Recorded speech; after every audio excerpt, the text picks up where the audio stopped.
It's your boy Doc Holiday back with the HBCU OverDrive Live Show. If you haven't done it by now, make sure that you comment, share, like, and subscribe. Make sure you hit that notification bell to get everything HBCU OverDrive. And I apologize about the delay. See who's all up in here.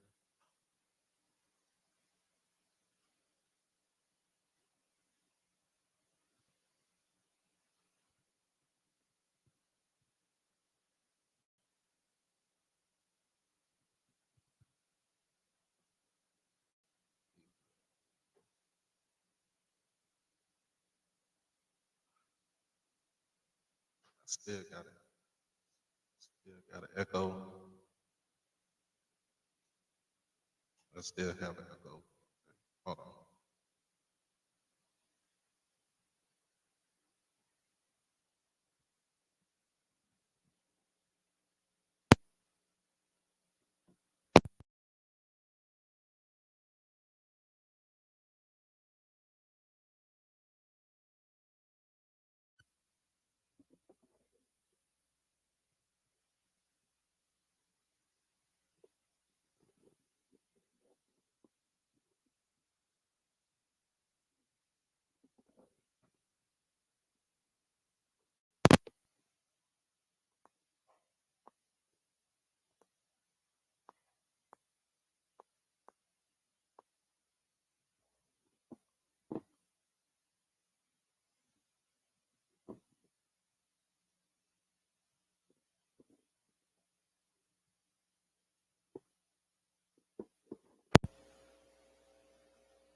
All right. Can y'all hear me?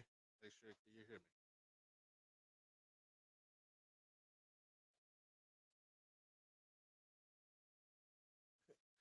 Can everybody hear me?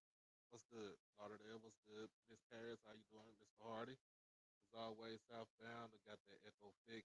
At Mike in the building. Charles Martin, what's good? And Miss Quay, to let you know what we doing on the show. We are good to go. Thank you, thank you, thank you. We got 38 people in here. Make sure that you like the stream, share, comment, subscribe. If you want to become a exclusive member, all you have to do is just hit that join button. Get two tiers: OverDrive Purple, OverDrive Blue. As always, get everything coming up as far as with what the show got going on. So, in other words, let's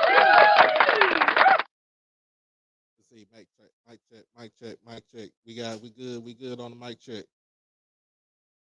Are we good on the mic check?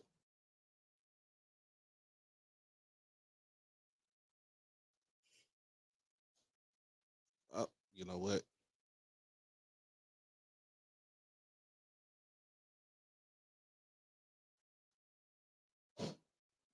All right, there we go.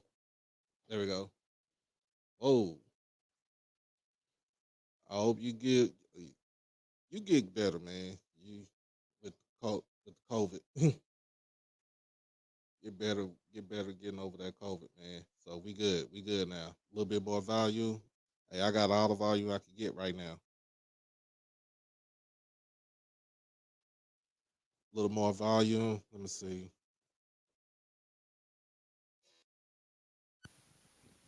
All right. Can we hear that? Make sure. Ever good? All right. Let's get to going. Let's get to going. So we'll go ahead and put this in here. Make sure Mr. Ford come up on here.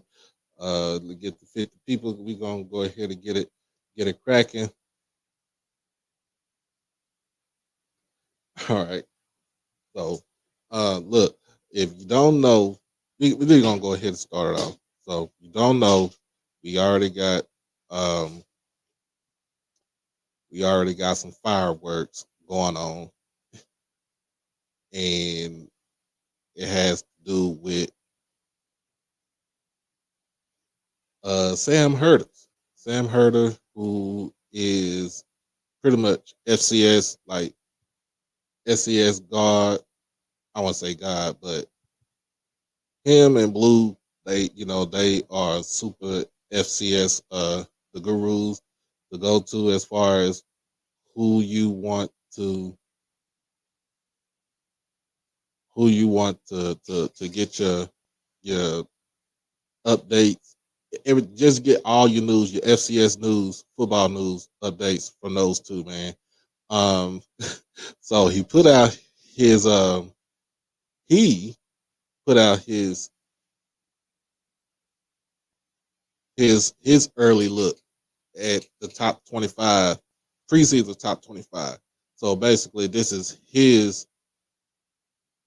his um from his perspective. So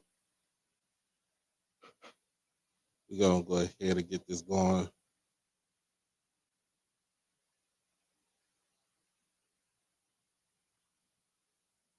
So a lot of people going, yeah, it's gonna be a big game, y'all. It's gonna be a big game. Blue, I know you just here to listen, but it's cool.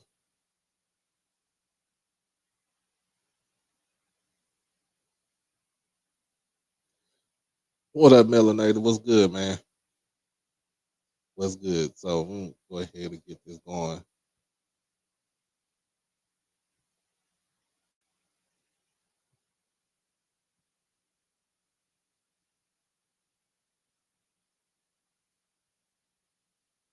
So what we gonna see right here, and I wouldn't call it a fiasco, but I would call it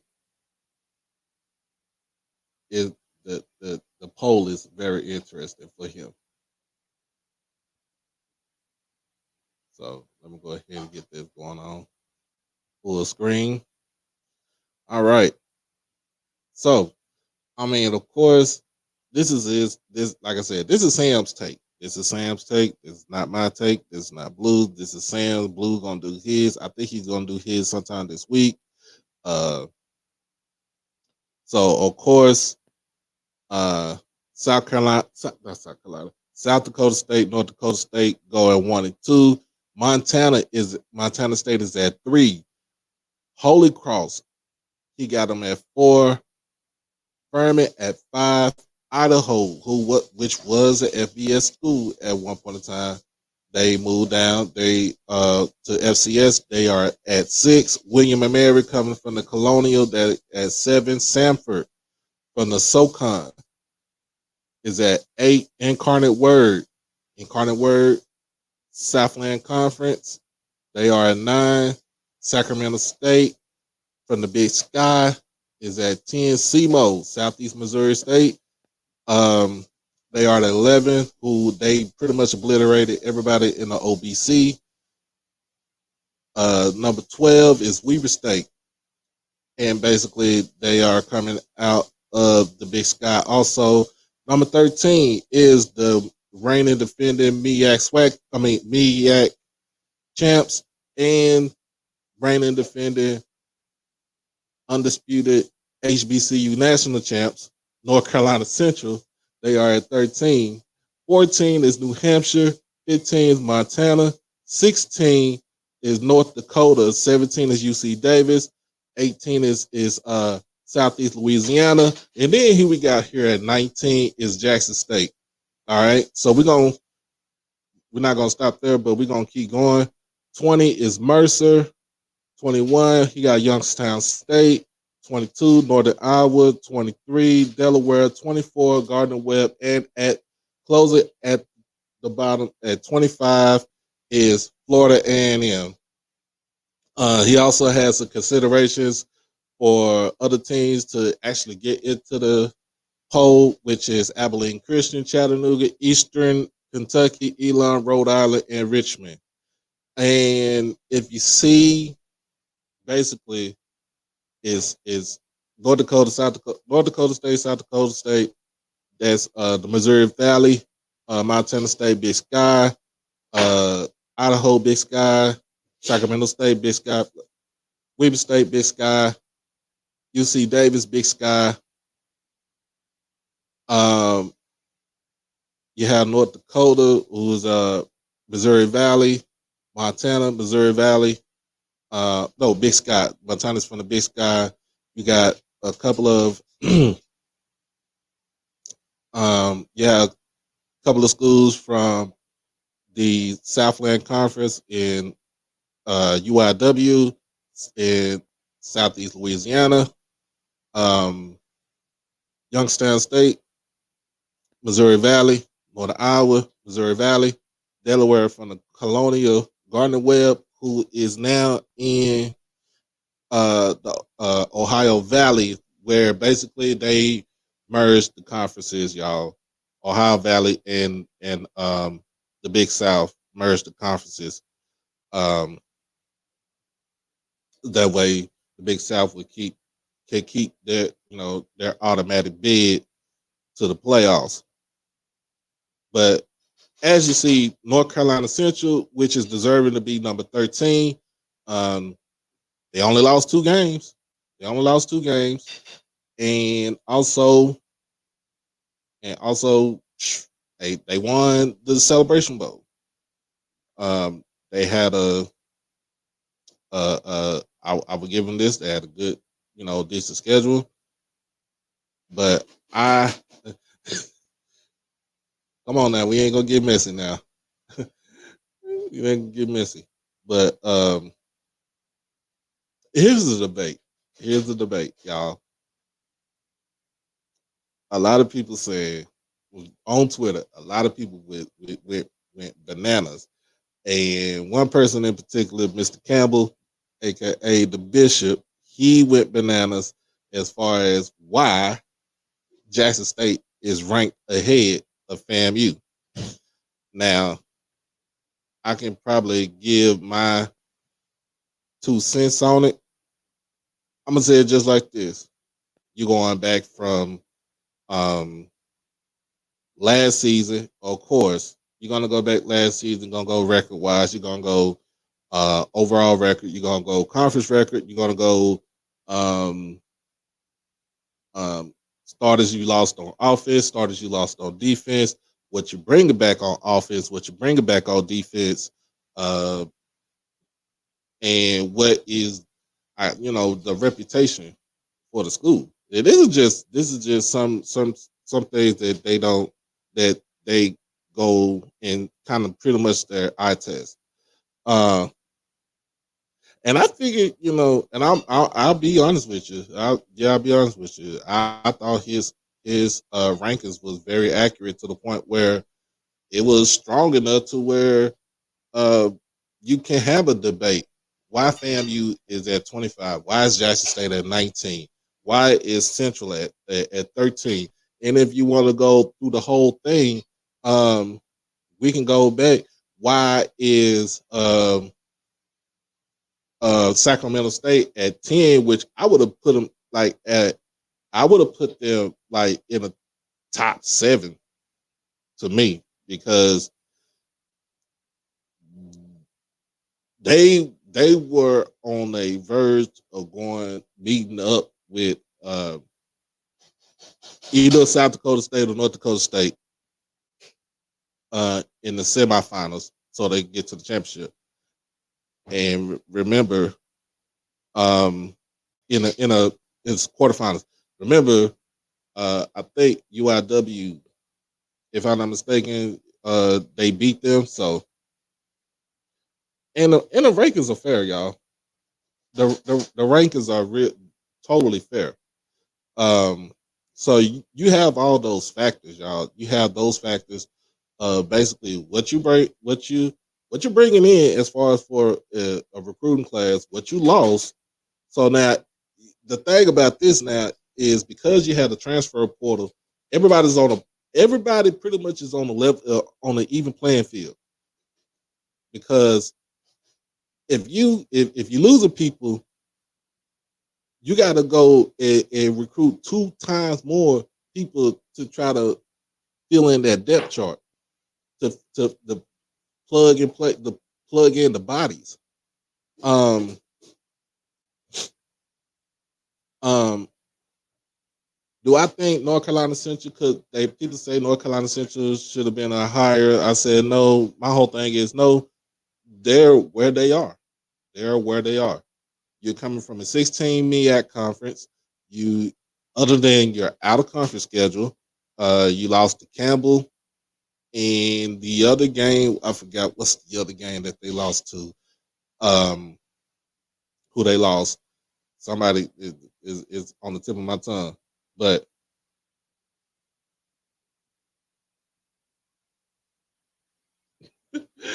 uh, so we don't worry about this. Now this is where the debate that the fiasco come in, y'all. The fiasco is FAMU is highly upset at the point where they feel like that they should have been ranked higher than Jackson State. Let me just say it again for the people in the back. Some of the folks from FAMU, or pretty much majority of the folks from FAMU, felt like they should have been ranked higher. They should have been ranked higher than Jackson State. And some of the crazy reasons they say this is why they should be ranked higher than Jackson is as follows.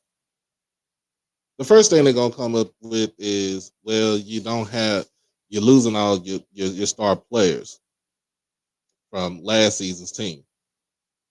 Granted, we lost some players from last season's team. All right. But let's keep it funky. Let's keep it honest, y'all. Everybody's losing players. Either they graduating or they jump into that portal. Everybody's losing players. Everybody's losing players. It's nothing that you can sit here and say, well, they lost all their whole core, but everybody loses players. This it's all about it's all about the attrition. It's all about what have you done for me lately. All right. Then they're gonna jump in. Most people gonna say, um, well, they should not have they lost they best player, which we lost our best player, which was Shador. Shador was our best player, all right, by far. Okay, he was he was head over heels by far the best player in the Swac, best player HBCU football. I'm gonna be honest with you. Yeah, some people could say, well, no. What about Davius Richard from NC Central? I mean, he's a good player, but he wasn't on Shador's level. I'm gonna just put it just like that. What's up, brother Bakari? How you doing?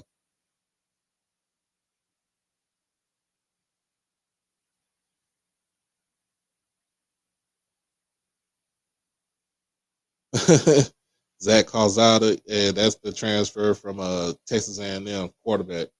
I've seen him play. He's not that great.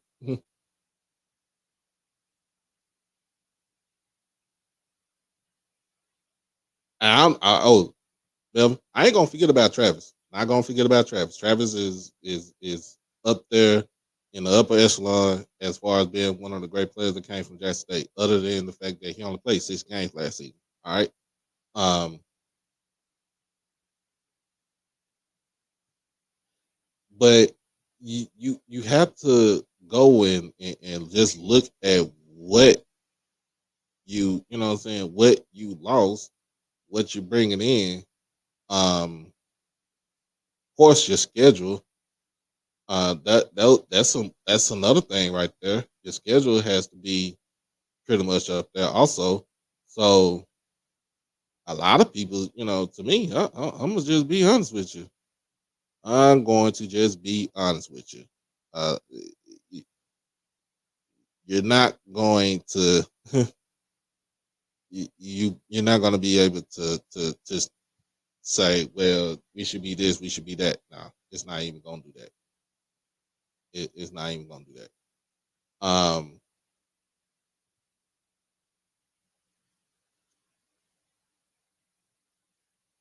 But if anybody want to come up and speak their piece about why Jackson, why fam you think they should be ranked higher than Jackson, come on up here. I'm gonna put the link in the chat. Speak your piece. Speak your piece. Keep it respectable. Keep it respectful. Keep it funky. All right. All right. Said Mr. Ford would be on here tonight.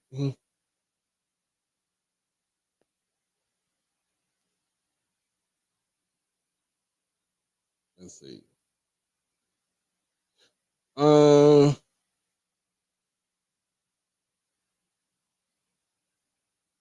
I'm gonna say it just like this. Um, the schedule. So let's go back to last season, right? Let's go back. Let's go back to last season. Why did what the schedule between Jackson State from and FAMU? Okay. First game of the season, FAMU plays North Carolina. They were without pretty much probably like 20, probably like 27, 28 players because of certification issues. Your star defensive player didn't even play in the Isaiah Land. Um, you tried out a new quarterback in Jeremy Musa. Uh, they hang in there for at least 3.5 quarters, and then after that, the bottom fell out. All right. Of course, we didn't play in early August. Our first game was the Blue Blossom Classic down there in Miami. Um, we played FAMU, gave them, took them to the woodshed, took them to the woodshed.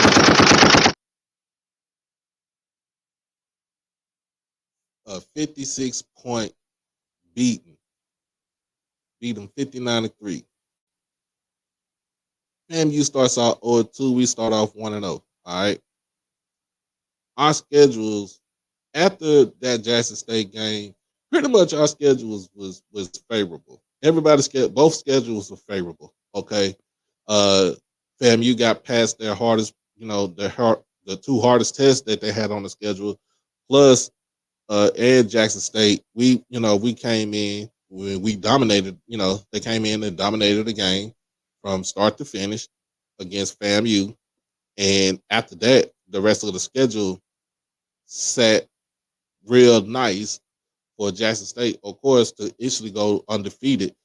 FAMU schedule set up real nice, but they had issues.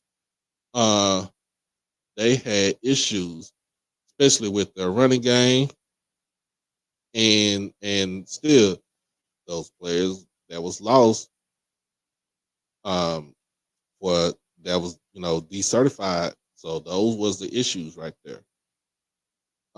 Now let's get it to um,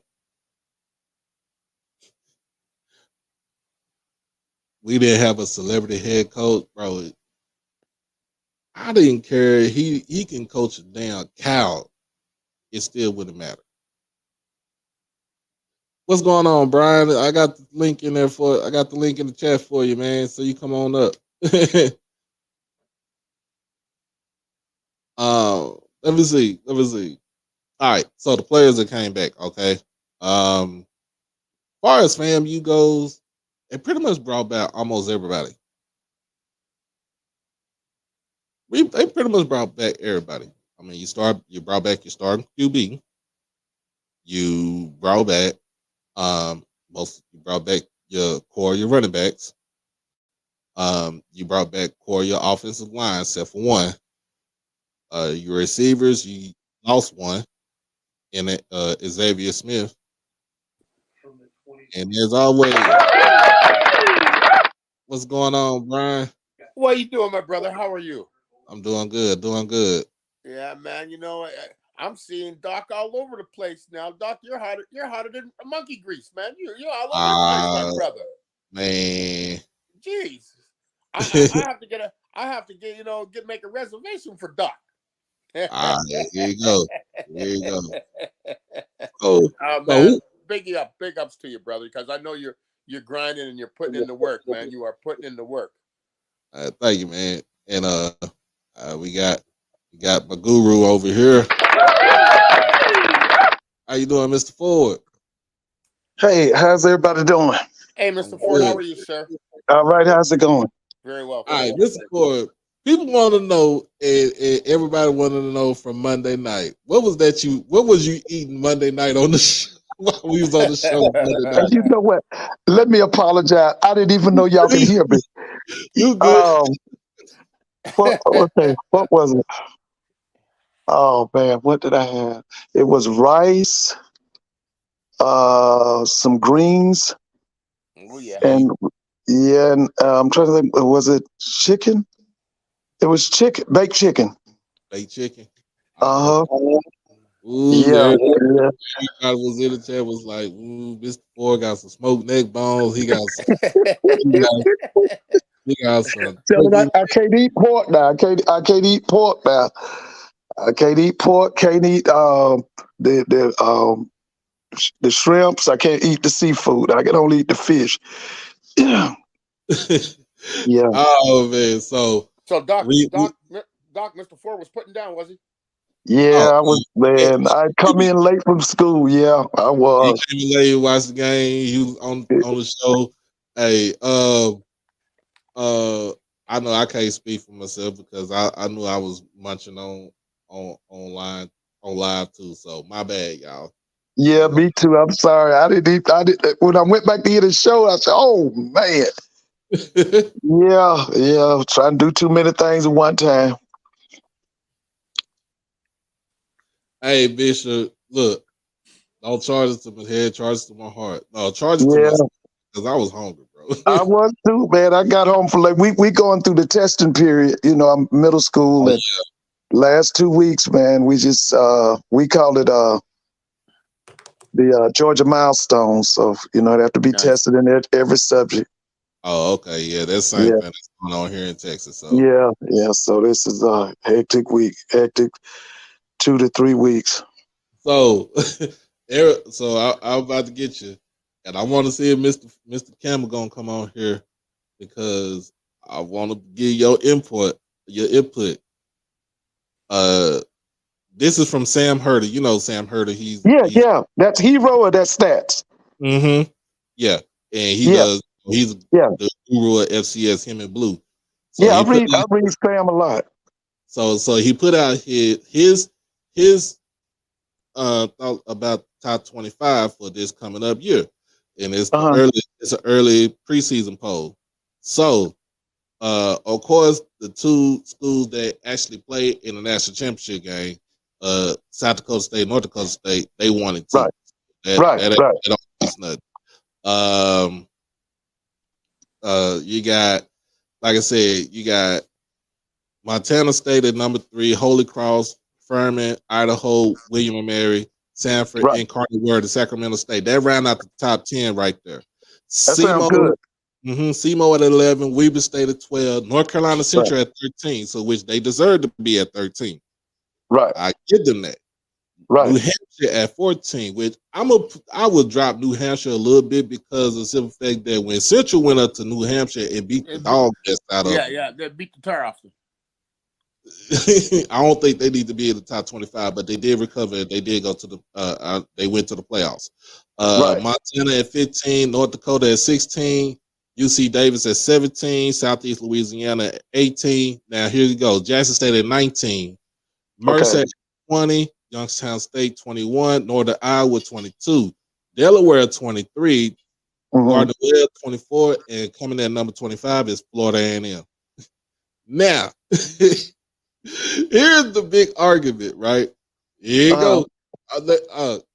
That's what I need to see. Mr. Campbell. Come on, Mr. Campbell. We need you up here because you said you had a mouth. You said a mouthful earlier on Twitter. So, Mr. Campbell's like, you mean to tell me that Jackson State get to be number 19, and we number 25, where they lost half their whole team, and the whole coach and the coaching staff is gone, and FAMU pretty much returns everybody. Strength schedule, that North Carolina game kind of helped them out a little bit, but not a lot. But once you go into the SWAC, you go into SWAC play, it's a whole different story. Right. So, now I'm gonna say it like this: a lot of people are still saying, a lot of people are still saying, "What's going on? What's up? No SWAC." All right, what's up? What's good? Is that my man, No Swac? Yeah, what's up, Brian? What's good? How you doing, my man? Good. Yeah, Had to check in for a second. I know you want Southern to be in there somewhere. That's what I'm saying. Because they not in it, that's a problem. Yeah. And don't forget, Prairie View should be in it. I mean, but they potentially, I hope that they get in it. And Alabama State's a sleeping giant. Yeah, but I don't know about Alabama State though. I would go more with Southern, Mr. Ford, than Alabama State because they lost a lot of good players too. But see, here's the thing though, and I said this like I said it earlier. The transfer portal even out the whole playing field for everybody. Yeah. So it don't matter if you was good or if you was good, and if you was terrible. Using that portal to your advantage, you could get great. You could be great using that portal. You can also be terrible having the portal being used against you. But I'm gonna start coming out with my own rankings, especially when it comes to HBCU football. Who's going to be number? Saying it's going to be pretty much top 10, top 15. Jackson hadn't lost a SWAC game in 2 years, right? No. What's that? Yeah, lost a SWAC Jackson game. hasn't lost a SWAC game in 2 years, so what's the problem? They should be the highest ranking SWAC school. Yeah. They won the SWAC 2 years in a row. Mm-hmm. So what's the argument? I guess people are waiting for the "What have you done for me lately?" because of the loss of players, but they got a lot of good players that came in that are in. They got a lot of good players. I think you might lose some, maybe Gaddy and stuff like that. Sure, but you know what? I'm sure they're going to find somebody or somebody. Didn't they just get that new linebacker in from LSU? LSU? Yeah, we got another defensive player that came in from North Alabama. We got a couple more people. We got a couple more players that came. I think the secondary is sound. You know what I mean? Yeah. Secondary is straight. Fine. I think secondary is straight. But the secondary is going to play a lot of freshmen, right? Well, Jackson. They still got Huggins. Jackson's going to play a lot of young people in that secondary. Huggins not there no more, Brian. Huggins gone. He's at New Mexico State or somewhere. What's it? K5, right? He's still there. Yeah. K5. It's gonna be K5 and Jalen Hughes on both sides. Hughes, that's what I mean. Hughes, yeah. You got Keydrane Callaghan and Asayas Guthrie as the safety. Then whoever is playing that nickel, that's you probably gonna have Batman playing nickel. You could Yeah. the thing is they're rotating defensive players all Right. around. So Yeah. so other than your two outside corners and your two safeties, but they can still probably rotate those players. The main thing about it is that yes, even though that we lost a lot of players in this portal, y'all, um, you have to understand that TC went out there and replaced these kids that left out, and it's not even a hard like they left out before they graduated. All of them are they all are graduates. That's the main thing. So that is the main thing. All these graduates, all these players that left out, they graduated from the university. They left out. They gone to what they say greener pastures. And basically, like I said, it got to have the next man up mentality. Without a But doubt. like I said, but there's a lot of players that are still in the portal that haven't committed. A lot of players might think they'll be able to get to a certain spot or want to get to a certain spot and won't be available. Look at little Beasley, you know what I mean? He transferred to Colorado and then he's back in the portal. You know, I don't think he had not a bad year with JSU last year, but he wasn't definitely a Power 5 player in my opinion. Yeah, that's the word was that he was told to get in the I guess they didn't want him anymore. Yeah, they used told to get in the portal. No, he got burnt. But let me say it like this. Let's do it like this. FAMU, all right? Who eating right now? Because I don't want to know. Anybody got food? I thought somebody was eating. Anyway. I'm eating a little rattlesnake right about now. Now,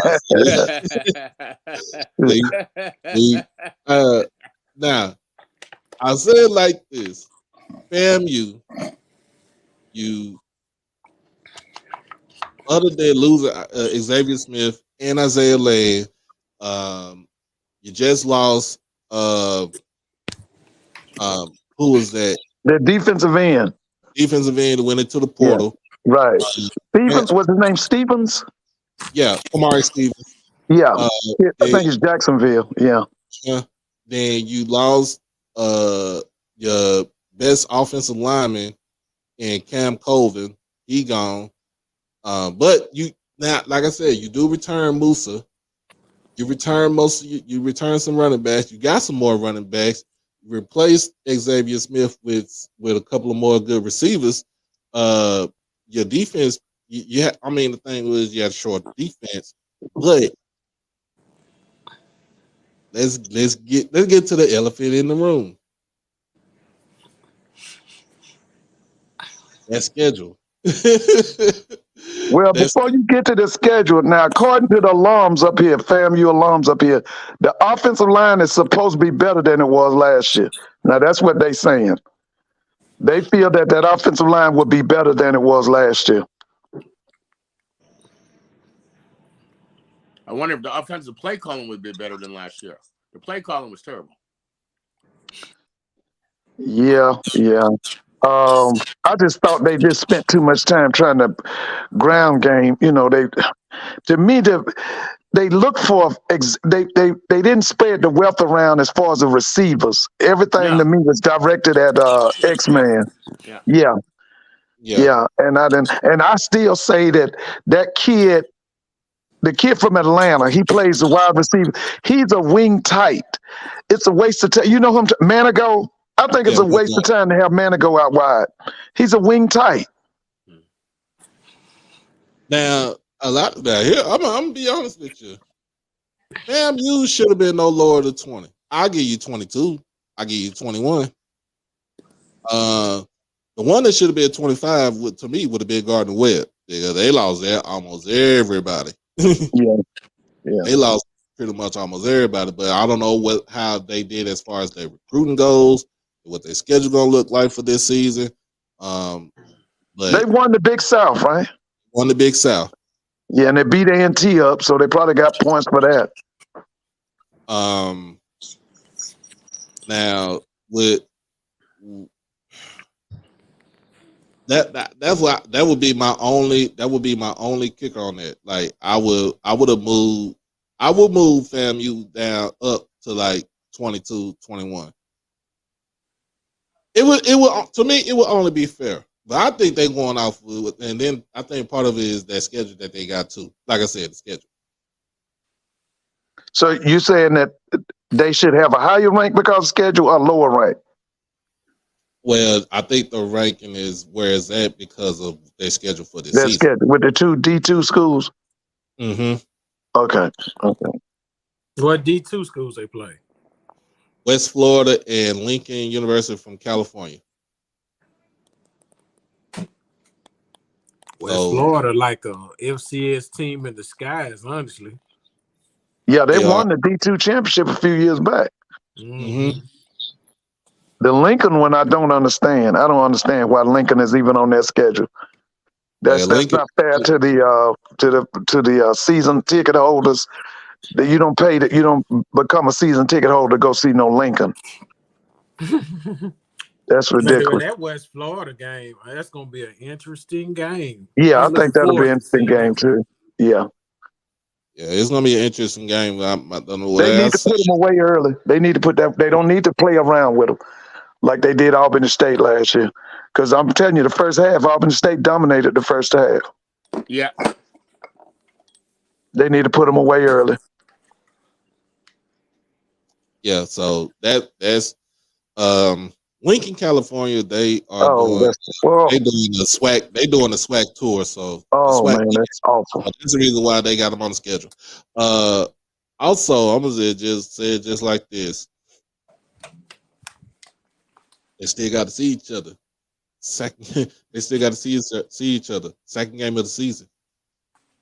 Now, second game of the season for Jackson State. First game of the season for FAM. Is that going to be in the Orange Bowl again?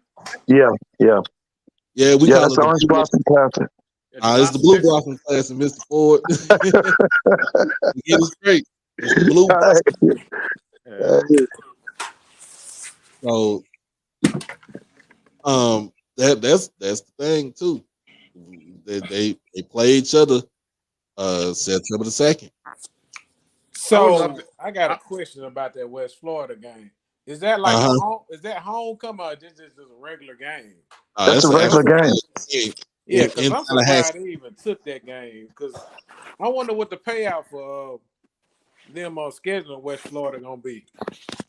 Well, now they blaming South Carolina State. They're saying that South Carolina State was supposed to come to Tallahassee, drop them, and they basically went into panic mode, and that's why they picked up West Florida. They're blaming South Carolina State for that because they're saying that South Carolina State was supposed to return a game to them. Now in 24 and 25, they are scheduled to play South Carolina State again. They pick them back up on the schedule. Right. But that's how, according to the FAM alums, that's how West Florida ended up on the schedule. They're blaming South Carolina State for that. Well, but that's part of that schedule, and what I'm saying, this is all to me. This is all preseason. This is preseason. This is way too early predictions. This is May. I mean, so of course your preseason poll, pretty much that your finalized preseason poll will come out July, around that time. So you actually know what you're getting it, just get yourself into. And the teams are far from being finalized. Definitely. Some of these schools are going to bring in at least 25 to 30 players over the summer. What's going on, Brother Bakari? What's going on, Doc? What's going on, Mr. Ford and everybody else? How you doing? Yeah, how you doing? Hey, Doc, I got this. I was down there, me and Mike was talking, but he said something that I agree with, right? What's that? I do think Jackson State gonna win the SWAC again. I also think they're gonna beat Texas State, right? But when he was talking about scheduling, right? Right. I do HBCUs do need to start playing smaller FBS. Their whole outer conference schedule should be the smaller FBS or the PETA or let me say smaller FBS or other FCS schools. I was reading an article right before Dion left, and according to North Dakota State coach, he said when Dion first took the job, they was trying to schedule a game with Jackson State, which would have been Dion last year there, and he turned it down. You know, I'm just being honest. I want to beat those schools. I'm tired of just constantly playing us and bragging on who's the best HBCU. And trust me, I love HBCU, but it's almost like we the best HBCU, but we scared to challenge ourselves. We feel less than, so let's not play them. I think it's time to step the schedule up. That's just my take on that. Yeah, so brother, because would you like a challenge between, say, the SWAC and the Southland Conference, where every 1 week every SWAC school would play a Southland Conference team, or would you want us to play, say, a Sun Belt team? I would like to see. I think they could. There was some teams in the SWAC last year I think could have beat some Sun Belt schools. I like when I say this, like when I watch. Like, did y'all watch? Just go back and watch the Buffalo Georgia Southern game. It was a bowl game. You can't tell me those teams are FBS. You can't tell me those teams was just better than Jackson State and FAMU, man. And if we don't play them, and if we don't challenge ourselves, we're always in, yeah, we the best black school, but we're less than because we're not playing them. It's time to play them and beat them. That's my honest opinion. Yeah, but I think with Dion, with Coach Prime with North Dakota, they weren't going to go up to Fargo and play. They, if there was going to be a game, it had to be in Jackson State, had to be at JSU. You know what I mean? Because logistically, it wouldn't work, and far as economically, it wouldn't work as well. So I think Prime was ducking the smoke, honestly. Right, I agree. I don't think he wanted nothing to do with them people. According to the article that I read, and I'll look it up and tell you what it is. According to the article that I read, they were willing to do home and home, and they would have come to Jackson first. According to the article that I read. But how recent was this article? Because last year, when it was proposed, when the guy from North Dakota, the coach, said they wanted to do it, they first wanted to go to North Dakota, then they said they would think about going to Jackson State. Right. I can't. I just have to go pull the article up. But my thing is, man, we can't. And I do believe we have good teams. But if we don't ever challenge ourselves, man, we are just constantly fighting each other. We are fighting to be the best black school instead of fighting to be the best school. No argument there. 100%. You're 100% right. I'm being honest. I think TC will take up that challenge, though. I think TC will take it. I think he'll try them. Yeah, but you can't. I don't say you can't, but when you play an FBS school that has 85 scholarships to your 65, it's not playing the same. You're not on the same equal footing. You need to be on equal footing because you have depth.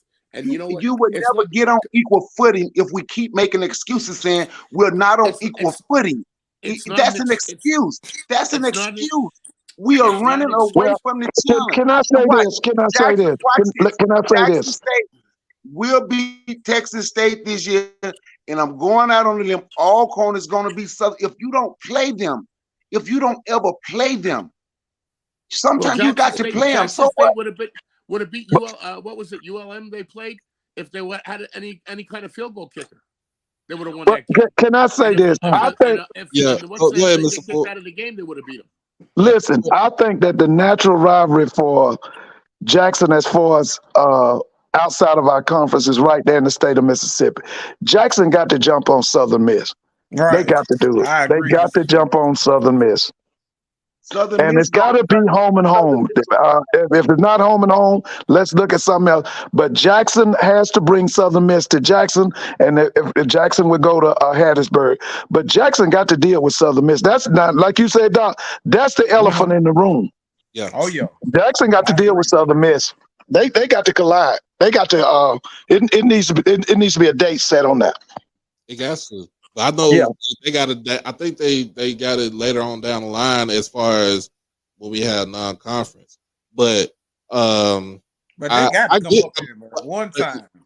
Because we keep playing them in Hattiesburg. yeah, I that's don't the only understand reason why why they keep coming here. they don't want to come up to Jackson. They don't want to But do didn't it. they come to Jackson years ago, like in the 80s? Didn't they come to Jackson? It seemed like Yeah, one time in the yeah, 80s they they did did. come up to Jackson. I don't understand why they can't come back. You got a bigger state. I think that stadium doesn't hold 30,000, does it? Nah, they renovated the stadium. They hold like 45,000 now. Okay, but that's still smaller than the vet, right? Is that part of Brett Favre's money? Huh? They ain't part of Brett Favre money right there. I'm gonna Hey, say But this. listen, that's still I like smaller that. than the vet.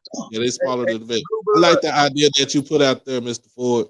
The Swac versus Southland. Southland Uh-huh. Conference. Because I mean, understanding this, so the Swac MEAC, you playing is like you get two teams. What's that? Alabama. I'm reading the thing where they say FBS won't go to FCS. Alabama, Right. Alabama is supposed to be going to North Dakota State. Look it up. They are. They are. They're going to North Dakota State. See what it Southern Miss is going to turn down Jackson State now, especially now with the momentum that Jackson State going after Alcorn beat them. They're probably going to turn down more, right? But what I'm saying is, if they don't play you, find somebody else that will play you, or we'll Right. just stuck with we done proved we the best black school. No, it's time to step up and beat other people. That's just my take on it. What you think about South Alabama? I love it. That's a nice game right there. You still go. I mean, it ain't that far from Jackson. That's a 2.5 hour drive to Mobile. Right. They got a brand new stadium. They got a brand new stadium. I'll go play them down there. That bag got to be right though. I love it though. And see, here's the difference, y'all. You know, this is and I feel like I said, with that ranking, with North Carolina Central being at 13, because of course, like I said, it's a 16 conference that they play in the MEAC, but also they have every MEAC school has to play at least 5 out of conference games. They play 5 to 6 out of conference games. Right. Yeah. They don't have a championship. Remember, they don't have a championship game. They don't have a championship game. So basically, when they finish they last game, whoever wins the conference gets to sit and wait for about 2-3 weeks before they even play another team in the SWAC at the Celebration Bowl. Yeah, they got a month's rest, I think, isn't it? They got a month. What is it, month? Close about a month's rest. Yep. Yeah, they got about a month rest. And Mr. McCurry, what you think about Jackson going over to Birmingham and play Sanford? Hey, Bakari. But what do y'all think about that? That's one in that FCS Sanford University, Mm-hmm. and that's Birmingham. How far is Birmingham from Jackson? 3 hours. And then you could go home and home with them. That's Chris Hatcher, I think. Yeah, but we have to start playing them. I'm just being, that's my take on it. Hey, Bluebird, I just put something in the chat for you because you laughed when I said that. But there you go right there. And you can find an article and read it for yourself. In 2026, Alabama will be going to Fargo, North Dakota. Mm-hmm. So Blue is saying that the reason Southern Miss wouldn't come to Jackson is because one's FBS and the other one's FCS. Is that it, Blue? That's the main thing. That's the reason why they made that rule. Like they don't want, yeah. But why did they come in the 80s? You remember I remember them coming to Jackson in the 80s. Nah, they said USM ain't never been to play Jackson in Jackson. Oh, they never played with Jackson? Mm-mm. USM will come to Jackson, will play somebody else because that was the bigger stadium. And they've never played Jackson in Jackson. Mm-mm. Okay. Well, and they said the closest the closest to a victory against Southern Miss was when we was at 1987. We almost beat Brett Favre. And what was the final score? I think it was close. Somebody got to put it in the chat because I think said this said or Mr. Campbell they probably would have known. Let me see who this is. Yeah, I think I remember that game. I'm surprised. I didn't know. I thought it was in Jackson. There you go, Blue. What was it called? What's up, Blue? No, so I can't say it's too long. That was an April Fool's joke written by the student paper at North Dakota State. That game is not happening. North Dakota State is not playing Alabama in Tuscaloosa, nor is it a home and home. And Alabama would never travel to an FCS school for a game. That was just an April Fool's joke put out by the school paper that Deadspin or someone picked up on accident. Oh, well, I just put it in the chat. It was a good one because it damn sure fooled me. Because I knew I got it from a North Dakota site. That's why it fooled me. Yeah, they do it every year, man. Like they've gotten 1 year they got like a reputable, like it was like USA Today or someone picked up their April Fool's joke and ran it as like a legit story. And it was Blue, what do you think about Jackson against Samford? That's Chris Hatcher's program up in Birmingham. Mr. Ford, you and Doc, and I guess everyone who's listened to my show know I have been screaming for SoCon and Southland teams to play the Swac. There's no reason because I get the travel. Like when I first came on the scene, listen, I was ignorant and was like, man, everyone should be playing Montana State. I get why they don't. The realistic fact is getting a home and home with Samford is way more realistic than getting a home and home with Southern Miss or ULM. Samford will come and play you. Samford is there. You have Incarnate Word right there in Texas. You got McNeese right there who plays all the time. Yeah. You have North Alabama, and it's in like Flo Matin, which really isn't far from where Alabama A&M is in Huntsville. You have Mercer in Macon, right outside of Atlanta, would be a huge game. They got a brand new facility. They're pretty good with attendance in terms of SoCon teams. There's too many teams throughout the southern states. In Tennessee, you got Austin P, UT Martin, Chattanooga. Yeah. I mean, they're all right there. And then Kentucky is not far away. Eastern Kentucky is right there in the southern Murray State. Yeah, Murray State's right there. So there's just too many teams in the South. Like the excuses are running out for teams like FAMU. Because listen, Alcorn, PV, Texas Southern, they all do really good jobs of playing out of conference. Southern does sometimes. Recently, they've been kind of weak. But, man, you can't tell me, like, the FAMU fans who told me they couldn't find someone to sign up with a home and home, but you got teams volunteering to go to Fargo to get beat to death. Come on, man. You can't convince me nobody would come and play FAMU. Like, everyone is scared of playing and brag. Let me ask this, Blue, because I want to hear your take on it. And, Doc, I want to hear what y'all got to say about this. This is the thing I'm going to continue to say. We are making a mistake by not combining the SWAC and the MEAC. What do you have to say to that, Blue? Why or why not? I would say it depends. Okay, so is your because here's the issue we'd run into is how would you have a conference that big and sustain all the rivalries that you would have to sustain? I said over and over, we use the NFL model. We would use the NFL model. We would have the conferences according to the geographical locations. But the thing that I've always said, and everybody gets mad about this, is that the rivals would play twice. Southern and Grambling would play twice. Alcorn and Jackson State would play twice. Now that would be interesting. Why do we have to recreate the wheel when we got a model to go by and it's called the NFL? So I'm gonna say it again. Why or why not? Why? What's your thoughts on that, Blue? Do you think that it would be feasible? Because as you look at it, everybody's combining. Look at all them teams in the FCC now. Texas is coming. Oklahoma's coming. Look at the fact that the Big 12 wants to expand. Everybody is expanding. I would say that some people won't sign up for that just due to the perceived perception that some people would have a more because the teams that had to play Jackson, like let's say Jackson continues their streak or FAMU continues to be as good as they are, the team like the Bethune-Cookmans would not want to play FAMU twice in a season. But that would be more money. One time you begin the season with it and end the season with it. That's more money. I'm with you, but I'm just saying in terms of record, because at the end of the day, your record determines whether you get to go play in that SWAC championship and get to go play in Atlanta.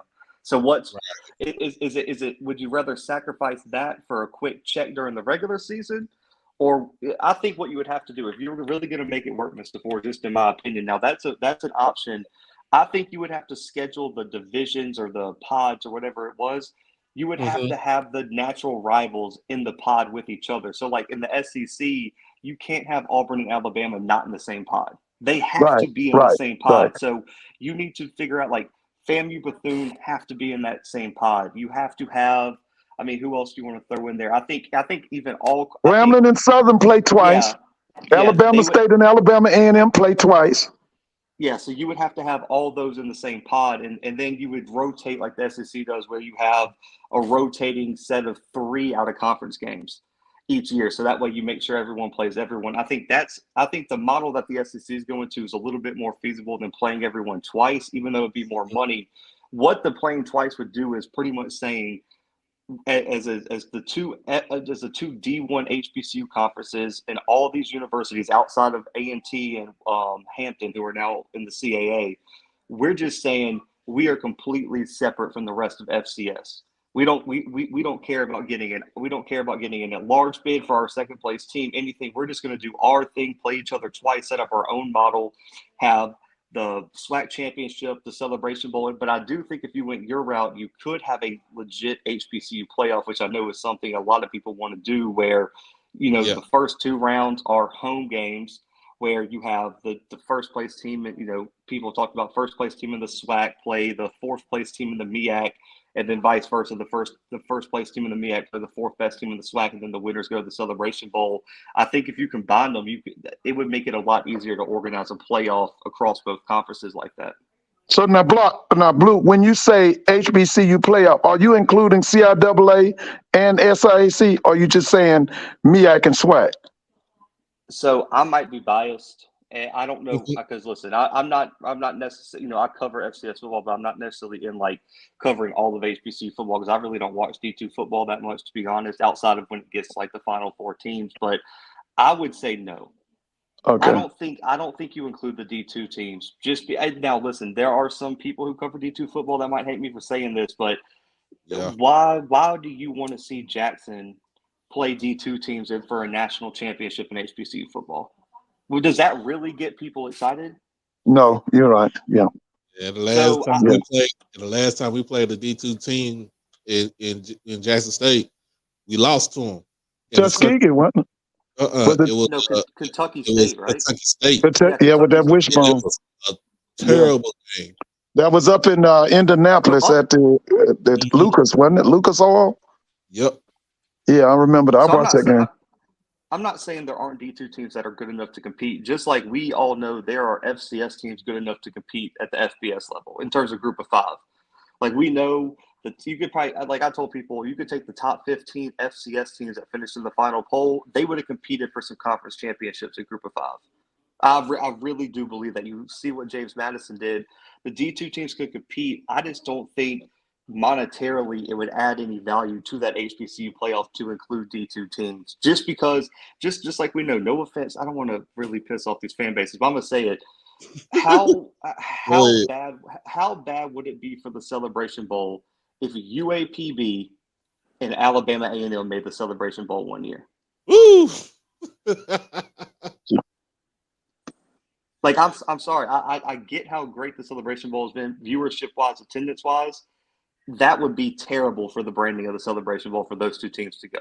Unless Pine Bluff and A&M are good, unless they are damn near undefeated, this is not going to be a good game to actually watch.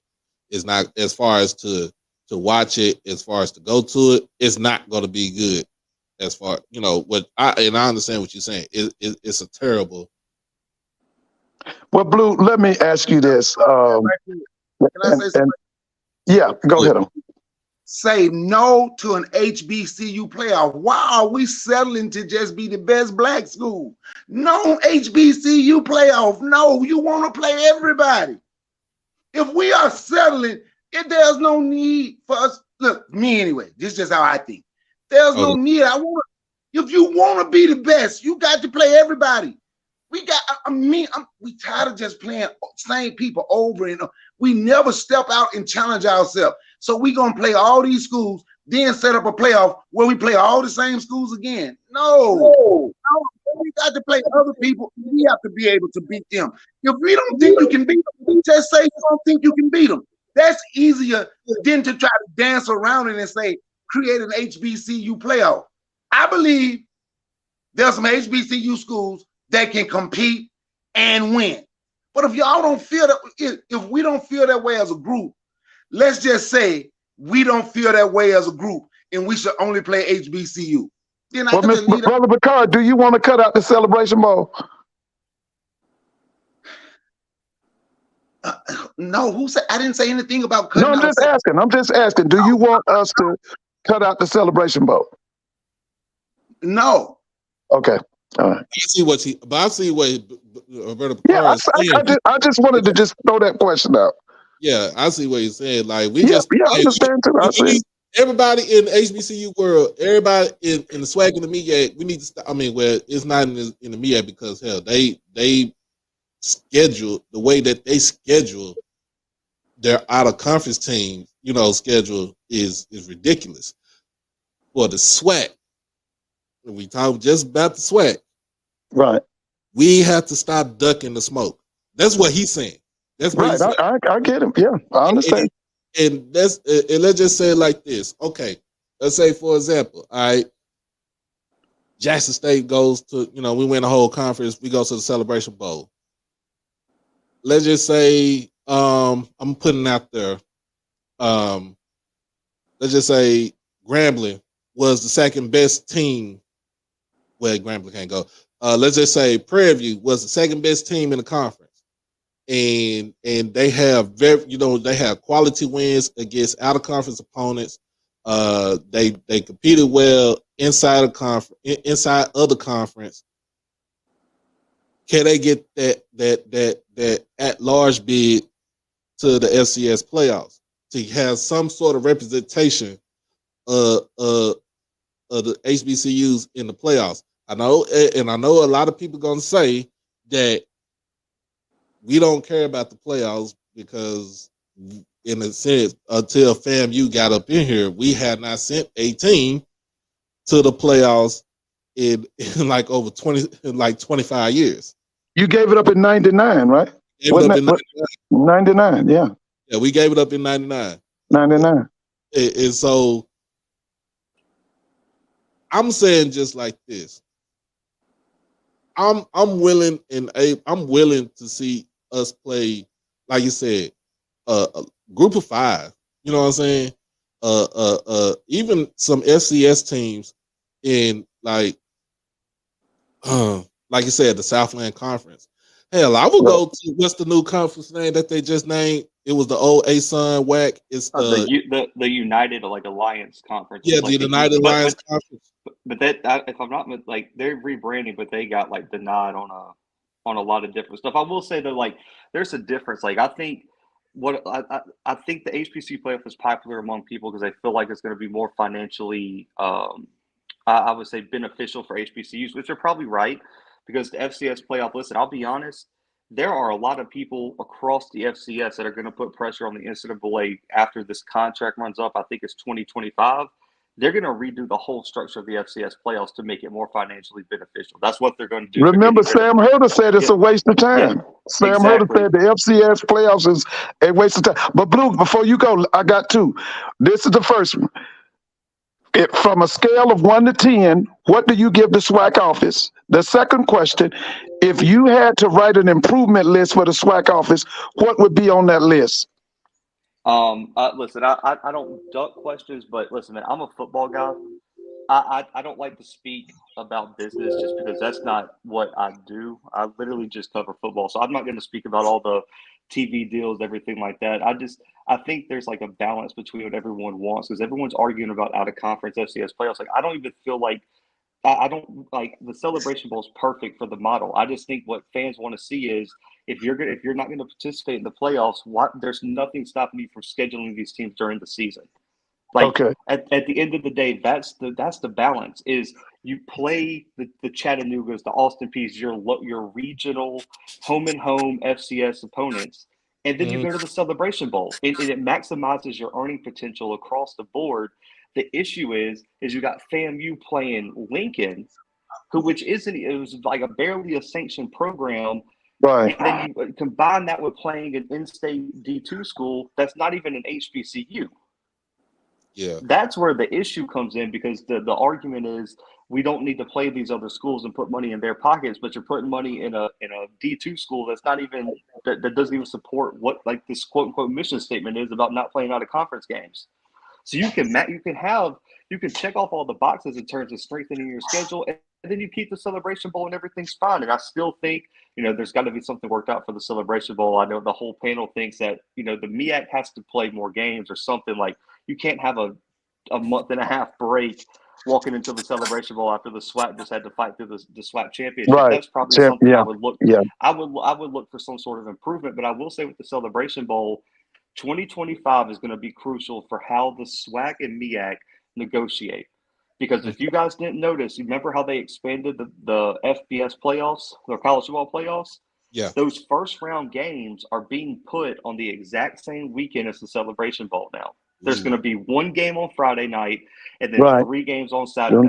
Yeah, I saw that. Is when ABC's contract runs up, are they going to be cool with keeping the Celebration Bowl, or are they going to try to get in all this money so they can air Ohio State playing USC in the first round of the playoffs? That's going to be the question mark. And then is the viewership still going to be the same when fans got to decide against the top level college football playoff games?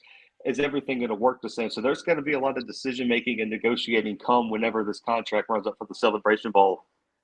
Well, Blue, would you think they would consider moving the Celebration Bowl to maybe New Year's Day or after New Year's Day? I think that would be good. I mean, because that would at least give the SWAC a break, right?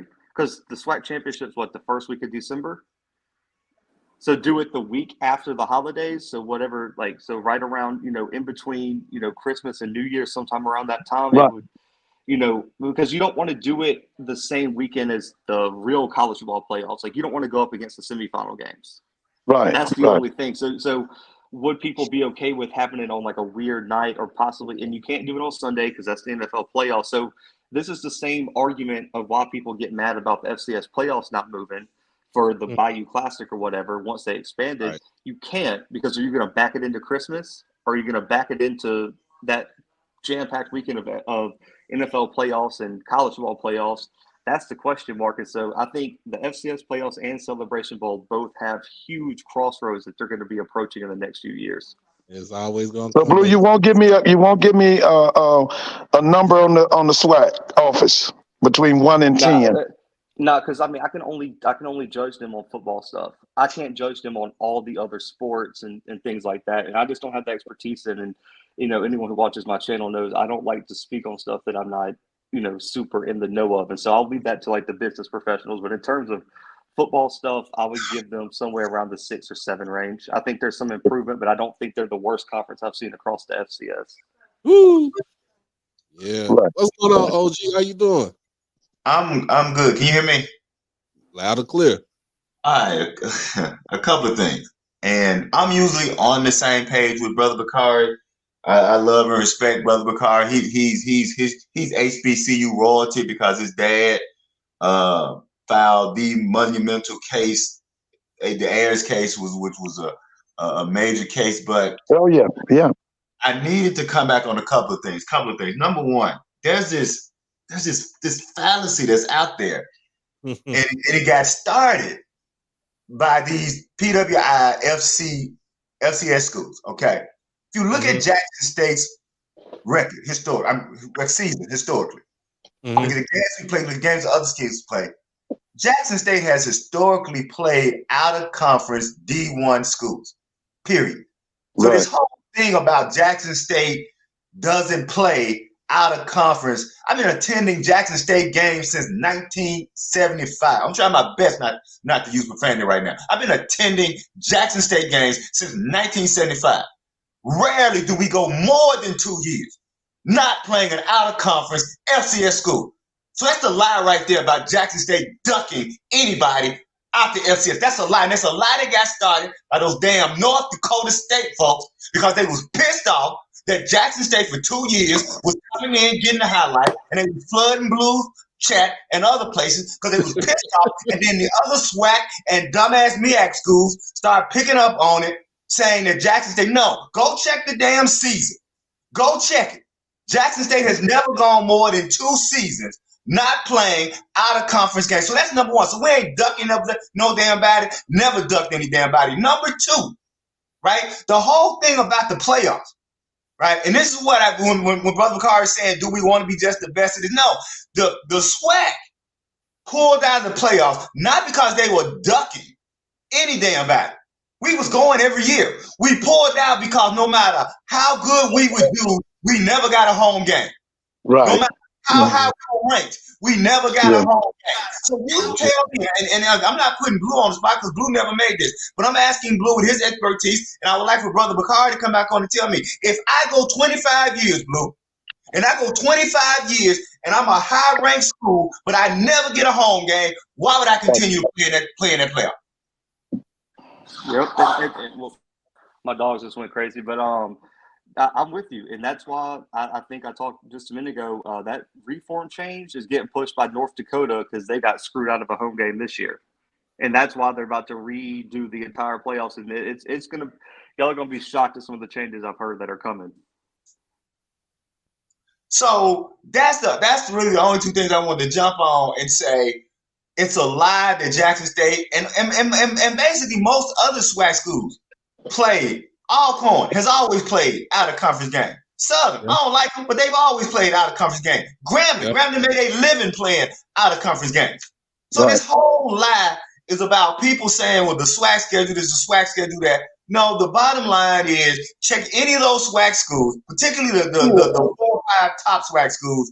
They always play out of SWAC, out of conference, D1 schools. And again, we left the FCS conference, playoffs, because it just wasn't right that no matter how well we did, we would never get home game, and we not paying for play. Jackson's all of the schools just decided we're not gonna pay you to play. Now, if the FCS wants to restructure their playoffs and start doing merit things and those kind of things, then but I'm fine with the celebration bowl.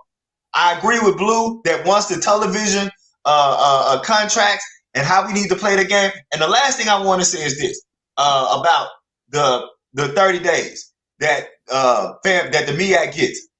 As a SWAC person, I'm fine with that. Most SWAC people, if you make an excuse with that, because here's why. The only way you're going to get rid of that 30 days that the MEAC has is if you want to get rid of the SWAC championship game. And the SWAC championship game makes the schools and the conference too much money. So you can't have it both ways. You can't say in the SWAC, we want the SWAC championship game and then complain that the other school has 30 days. It just is what it is. And you have to suck it up and deal with it. I don't want it to change. I don't give a damn what the MEAC does. I've never been to a MEAC platform. I think the MEAC platforms are somewhere where Santa Claus and Easter Owl and the damn Easter Bunny hang out. Because I don't even know if they exist. But for SWAC people, it's real clear. We need Can I ask this question before you go, brother? A couple questions. The first one, what do you think about the idea of the MEAC SWAC combining? Give me your positive on it and give me your negative. The second, I gave it to Blue. I want to give it to you now. If you use the scale of 1 to 10, what would you give the SWAC office? All right. So the reason I wouldn't combine the MEAC and the SWAC is because the other schools, the other sports are going to lose their automatic bid. See, right now, if you combine the SWAC and the MEAC, then that means only one HBCU basketball team is going to get a bid. Only one HBCU baseball team is going to be. So that's why you never want to combine it, because we don't want fewer black schools in those other playoffs or tournaments. So that's the only reason why I wouldn't be interested in doing it. What was your second question? I'm sorry. If on a scale of 1 to 10, what do you get a SWAC office? I give them whatever a B is. And I'm talking across. So we say 8. You're saying an 8. Yeah, I give them an 8. I give them an 8. The reason I would give them an 8 is because 2 years was not enough for us to leverage the power that we've developed. And so I think that what we have to do is not so much concentrate on ESPN contracts. What I would like to see the Swac do is concentrate on those secondary games and doing a better job ourselves, not just highlighting, but actually airing our secondary games. I think if the Swac would do a better job, say, look, we're going to have this primary deal with ESPN, and then we can still work at HBCU Go. But I think that the Swac needs to do a better job selling their own secondary games. I think then we could go from an 8 to a 9. But just about everything else, so I give them a B, I give them an 8. Let me ask you, so are you saying that HBCU Go every Saturday should do at least two SWAC games? Not only am I saying that, I'm saying that the SWAC needs to get on all the other SWAC schools. The SWAC office needs to get on all the other SWAC schools to say, you guys need to step up your game about showing your games yourselves and having high quality games shown, so that we can get to what I call a digital SWAC network. We're not ready for a physical SWAC network, but I think the SWAC is ready for a digital SWAC network. That's why I won't get an office an A, because if they give the SWAC a mandate, the SWAC schools a mandate, then we could have a digital SWAC network, and then that way, and the coverage is there. And I'll say this: we can actually work and contract out with people. I've seen some of Blue's coverage on those games. Hell, his coverage looks like better than some of those. In fact, I was going to tell Blue, I wish they would put Blue on the sideline instead of in the end zone. But I just don't like the end zone look. But like, we could contract out with a lot of people and have a really fine digital SWAC network. Well, let me ask you: do you think the SWAC should go after BET and encourage them to come back to the fold of showing SWAC athletic contests like it was in the 80s and the 90s? Should we go after BET? I do you one better. I think we should go after everybody. We should go after Oprah Winfrey, go after OWN, go after BET. I think let me put it to you this way. One of my poetry mentors said, so they were talking about how come there weren't any black poets winning major black prizes anymore. And he said that the problem is not that there's not enough great black poets being published. It's just not enough black poets being published, period. Here's what I mean. If you go into any bookstore, you're going to see a whole bunch of mediocre ass white poets on the shelves. So if you got a whole bunch of mediocre ass white poets on the shelf, it's easy to find a great white poet. Same with football, same with basketball. If you got a bunch of mediocre white schools playing, it's easy to find the great white schools playing. So Jackson State should go to BET. We should go to OWN. We should go to many different outlets that want to show our work, so we can widen the pool so that more people can find us, and then that will then even generate more eyes to what we're doing. Okay. Hey, hold on. Before we do that, before we come back, Brother Bakari, before we come back, I gotta go to a commercial break. So y'all give me a second. HBCU OverDrive is proudly sponsored by WeWorkForEverything.org. At WeWorkForEverything.org, this is for those who are trying to build for a dream. With their latest hoodies, t-shirts, long sleeve shirts, and accessories and more, you can have it all here at a reasonable price. Black owned and operated out of the great state of New York. Like I said, get suited and booted. Check it out at WeWorkForEverything.org. Peace. All right, we back, y'all. We are back. Show is brought to you by WeWorkForEverything.org. Just go ahead and check them out. Get your good hoodies, shirts, long sleeve shirts, anything that you want. Good, reasonable price. Black on. All right. Brother Bakari, you back in there. What you got, man? My email and that, man. I've been trying to get with you. I know you're busy though. But what I was saying, right? I don't want to get rid of Celebration Bowl. What I was saying, I was talking about, I wasn't just talking about, I know it's Jackson State, but I wasn't just talking about Jackson State. And what I say, I think every out of conference game should be against I prefer the smaller FBS schools because I think Jackson State can play with them and beat them. Of course, you make more money from the Celebration Bowl. Yes, I know why they stopped going to the playoffs. When Alcorn played Youngstown State with Steve McNabb was there, they could have actually had that game. They could have actually had that game at home, but they were paid to go. They got more money to go to Youngstown. They got more money to go to Youngstown State. Shit, I was stationed. I forget what year. I think I was in Korea when I was in the military in Korea when they played that game. But I know why they stopped going. Do they deserve home games? Yes, they deserve home games. But if you were to go to the playoffs and say you want a home game, you know what would make your argument greater? If we played some of those schools during the regular season and beat them. And that's all I'm saying. I want to beat those schools. I don't want to just play HBCUs all the time. That's why I said I would say no to an HBCU playoff because we're playing the same schools to get in the playoff, to play the same schools, to play the same school in the Celebration Bowl. That's what I'm saying. It's time. It's because I really think we have, and I don't know what it takes to become FBS, right? But we have schools that's good enough to be smaller, what they call them group of 5 schools that can beat Georgia States or the Georgia Southerns or the Buffaloes or the UL Monroe. And and that's all I'm saying during the regular season. And we should have 2-3 of those games every year.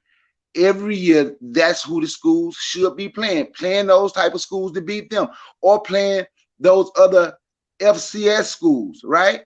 So make yourself better, put yourself out there more. Of course, and the movement is now, and I think the more of them we play, the more of our players gonna stay. I don't think as many would hit the portal. I think our recruiting, which was Jackson State, did a hell of a job. Did a hell of a job recruiting. But I also think that would make their recruiting better, and I think everything would be better across the board. And I just want to be the best. And I think in order to be the best, we have to start playing those schools and beating those schools. That was my point. Brother Picard, let me ask this question. Wait a minute, Ms. Can I just respond? Okay. I understand what you're saying, Brother Picard, and I don't necessarily disagree with you. Just 2 points. The first point was, I don't have a problem with what you're saying. Just couch it to where you should say then we should do more of it because we're already doing it. The way it was coming across to me is that we weren't doing it all. We weren't playing PWI FCS schools. We weren't playing lower the group of 5 FBS schools, which we were doing. Secondly, also historically, what has happened is that the higher tier FCS schools have refused to schedule home and home game with HBCUs. See, the lie that the AD for North Dakota State told on Blues program, right? And sometimes you have to understand there's a lie of omission. Yes, they did reach out to play Jackson State. That's true. And Jackson State said no. That's true. What he didn't include was they were not willing to come to the vet first. And see, North Dakota State, and Blue can correct me if I'm wrong, North Dakota State has a history of even when they schedule home and home games with HBCUs, the HBCU will come to North Dakota State, and then the next year, North Dakota State will buy out the contract, and then the HBCU will be stuck without a game. North Dakota State, I know, have done that to at least 2 HBCUs. So the other part of playing those FCS schools is knowing the history that some of those larger PWI FCS schools think that they're too good to schedule a home and home with HBCU, and they're definitely not going to schedule a home and home. So a lot of times the onus is being put on the HBCUs when it's not us. What we should do is make the argument that you're making, but also put the onus to say it's not the HBCUs that's refusing to play these games. It's the politic being played by other people that's keeping us from being able to make these deals, if that makes sense. Yes, it makes sense. That's why I said I knew Southern Miss wouldn't play. I knew Southern Miss won't play Jackson State. No, not Southern Miss. Not Southern Miss. Southern Miss I know. Okay. I know what I'm doing because what I'm saying is, right, like, if you don't go to North Dakota State, because like I was just reading the article, right? And I was just going from actually a couple articles that I read, right? and they claim that I didn't know they had Webster on the deals to go to do the home and home, right? But what I'm saying is, even if it's not an FCS school, when Blue start mentioning schools down south, right, we can play the smaller, what they call them, group of 5 FBS. We can play the smaller group of 5 FBS schools. And if, and I know people say they don't want to do a home and home, but I think once you win, and this is just this my take. Once you win, I don't think they would have much of a choice. What they can do like Troy did, I can say Troy ran. Because if you go back and look when Alcorn, especially when McNabb was there, Alcorn beat them twice, right? So I'm not saying none of the schools ever played them. I'm not saying that we don't play them. I'm just saying I think every year that should be the outer conference schedule, and we should start seeing if we can find those schools that's willing to do those home and homes. That's all. Look, man, my mindset is I want to be the best. That's my mindset. And I'm not saying take a money game against Alabama or Georgia right now where you would get blown out. When I'm talking about FBS schools, I'm talking about the smaller FBS schools, the ones you can compete with, the ones that we can. I ain't gonna just say compete. It was a lot of them out there last year that we could beat. And if we watch those games, you will see talent, the receiving, and I believe Jackson State is going to the defense, and I believe Jackson State is going to be just as good this year. I've picked Jackson State to beat Texas State, and I've picked Alcorn to beat Southern Miss. But I think any more out of conference games, those are the schools. Like when he said Tennessee, Chattanooga, see if we can play them. Schools in Alabama, the FCS is in Alabama. Louisiana, like he said, McNeese State. See if we can get the Stephen F. Austins. Once again, back to what I said, I want us to be the best. Well, Brother Bakari, let me ask this question. One of the schools you mentioned was Georgia State. I'm here in Atlanta. Now, Georgia State spends $30 million on athletics. You said you'd like to see Jackson play them. Jackson spends about $10 million on athletics. There's a $20 million deficit. I'm asking you, how does Jackson State make up that $20 million deficit? What do you mean how they make up that $20 million deficit? How can they get up to 30? If you're going to be playing teams, okay, you mentioned playing Georgia State, and I'm saying Georgia State spends $30 million on athletics. Jackson State spends $10 million on athletics. How, in your opinion, how does Jackson State get up to $30 million to spend on athletics? Well, we ain't going to get up to $30 million to spend on athletics right now, but that don't mean Jackson State couldn't beat them. I thought I said Georgia Southern because they're who played in the bowl, but Georgia State too, they the same. Yeah, right. Both of them in the Sun Belt. You're right, but I'm just saying, how do you make up that deficit? You don't make. Right now, you can't make up the deficit. In our history in this country, we have always had to do more with less. So we'll just have to do play them. We have always had to do more with less. So it would be the same thing on it. We just got to do more with less. Until we are able to make it more, until we do the things that we are supposed to do, like stay and fight, right? Like stay and fight and want to see it build up. Like I'm gonna give you an example. When I say stay and fight and want to see it build, after the national championship game, what they called their national championship game, because it got to be theirs, because we ain't part of it. Their national championship game when Georgia played whoever they played, right? I didn't watch one down, and people come talking to me about it. I was like, look at all these people making all these money off the back of black folks. So if you know how you want to make it up, let's stop. Me personally, so you ask me, so I'm gonna tell you, let's stop following them. Let's start talking to our children let's start talking to our children in our community. Stop letting people extract our resources and see if we can get more of our players to come to our schools. That's how you will combat. But as long as we are following them and they're the platinum standard, and we constantly watching everything that they do and talking about how great they are, is it them that actually great? Look at the field and see who's great. So is it really them or is it us? But we are fighting for other people instead of fighting for ourselves. Correct. That's my take. And it's a good old conversation we having. I start out with the FCS the top 25 poll from the preseason, and we got on a whole different subject. But that's cool. I like it like that. And I also wanted to say, thinking about when scheduling happens, and again, I'm Jackson State. I'm a second generation Jackson State. I'm the last person that's gonna carry water for Coach Sanders. But when people saying that, well, who did Jackson State play those 2 years? Again, the schedule was the schedule, right? The coach didn't really have any. I think there's 1 or 2 games that the coach was able to say, we want to play these games. So it's even unfair, right? Again, I want to be the last person to carry water for Coach Sanders, but to say or to get on him about what games they played, 80% of that schedule was already set. Just like going forward, 60 to 70% of the schedule is always set. Again, so I'm not in disagreement with Brother Bakari that, for me, growing up watching Jackson State from 75 to 85, there was always an FCS school that we played, right? A PWI FCS school we played. So I just think that we have to just make sure that when we're saying, I find a way to agree with Brother Bakari, but the narrative has to also be do more of what you're doing, not do something that you haven't been doing. Because it paints a bad picture of the SWAC and of HBCUs that these schools don't traditionally do this. I don't remember a time when Jackson State didn't play a white school.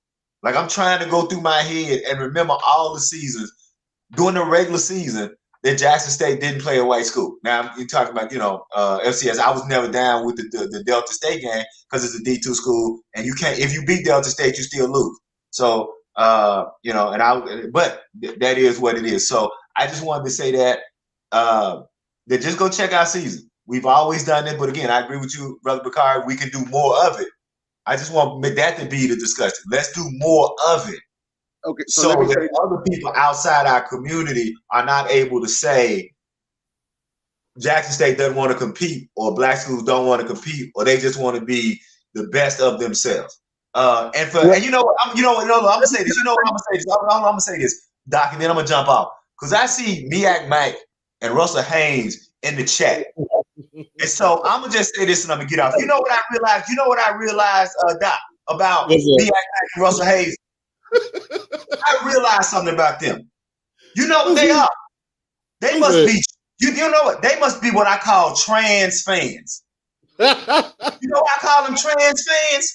Because they were born MEAC, but they identify as SWAC because they love to take the So to the damn 2 Russell Hayes and MEAC Mac, you bunch of trans fams, born MEAC, but you identify SWAC because you can't keep the taste of Jackson State out your mouth. Go find Santa Claus and go find a MEAC play conference to play with, because I ain't the one to play with. I'm out, man. Hold on, Mr. Hey, but let me say this, right? He bounced. I wanted to tell him this. Okay, what he said is what I was trying to say, right? So if I said it like we never do it, I misspoke, and I apologize for that. But the way he said it, that's what I was trying to say. So if I say it never happened, I misspoke. So then I would say I'm wrong. I don't have a problem with that being wrong, meaning I get the opportunity to learn something. But saying that it never happened, that is not what I was saying. So I misspoke, and I apologize for that and misspeak. You understand what I'm saying? So are you good, man? You good. Brother McCarthy, let me ask you this question. Do you want the SWAC to go FBS?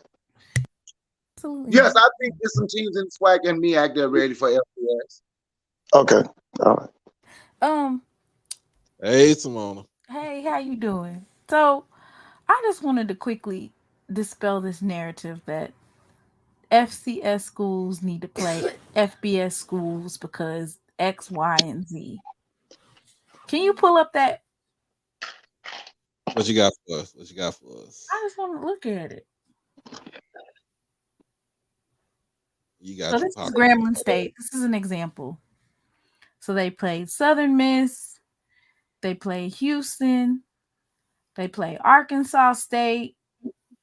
They play Northwestern State? Mm-hmm. Right? Using the last 2 years or whatever, They're getting ready to play LSU. And none of these games have helped catapult their football program into anything that, they're just getting dominated. It's just everybody keeps on saying they're getting paid. So the first thing was we're playing FBS because we need the money and we have money games. And I'm not trying to state that Jackson State is so much better than any other team, but we make enough money having our own money games. You know what I'm saying? We make a lot of money at our home games alone.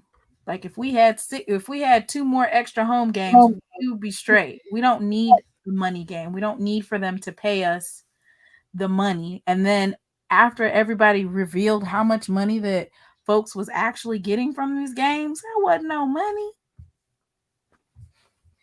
It wasn't enough money for y'all to get beat down. I will never advocate for and that's one thing that I did agree with Coach Prime when he was talking about scheduling these types of games.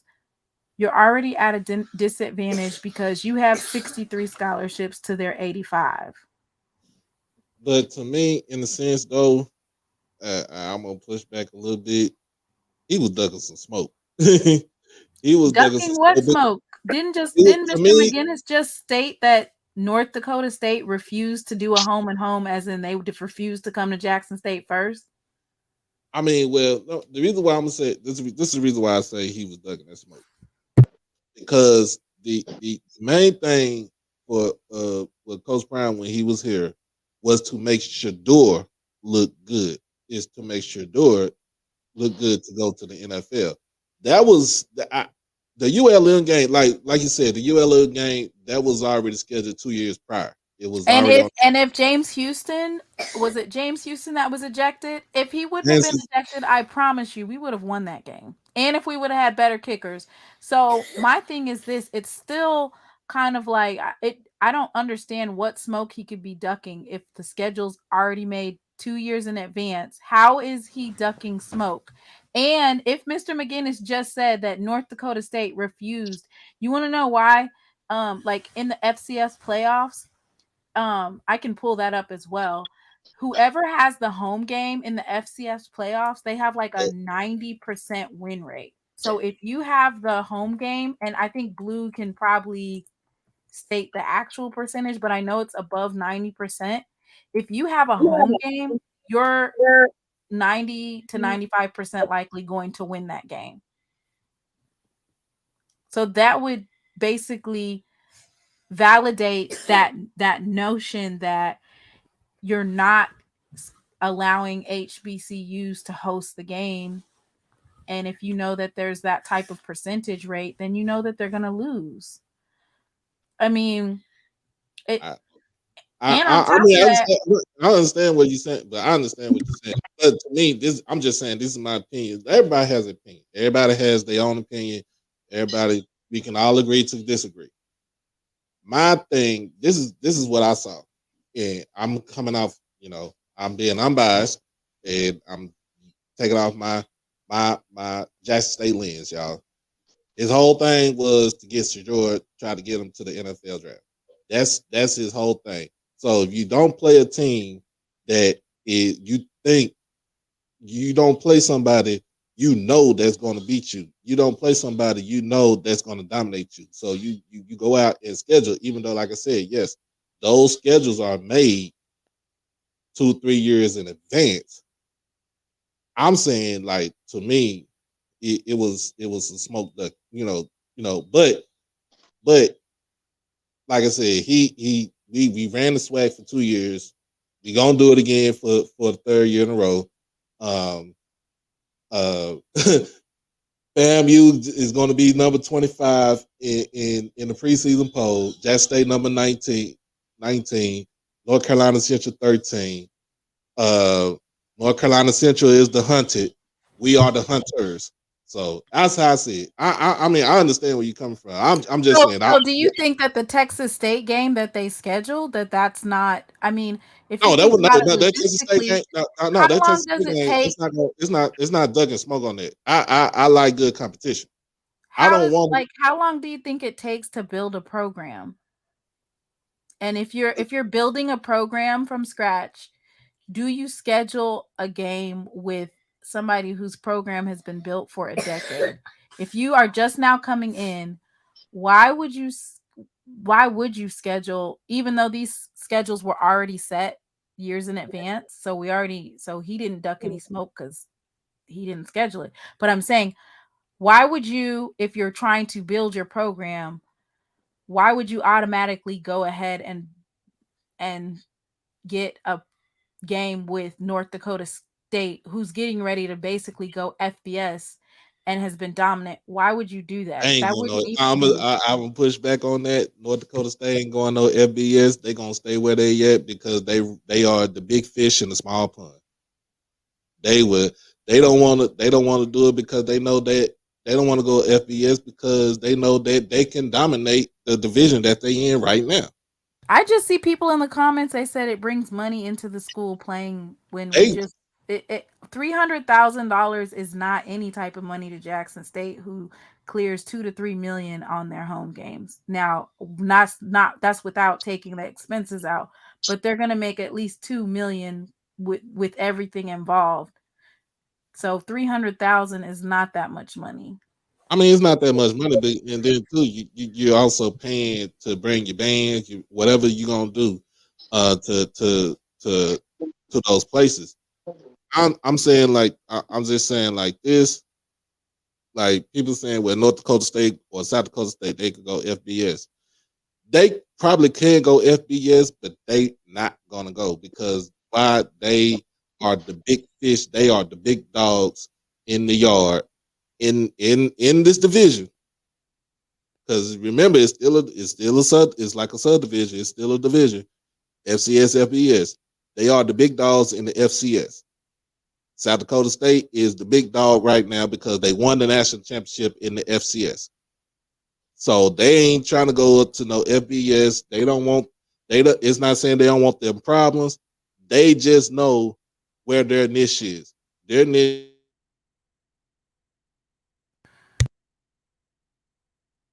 It just doesn't make sense to me. Like, why are you testing? There's no reason for anybody to test against LSU or um like Gremlin playing LSU or Southern playing LSU.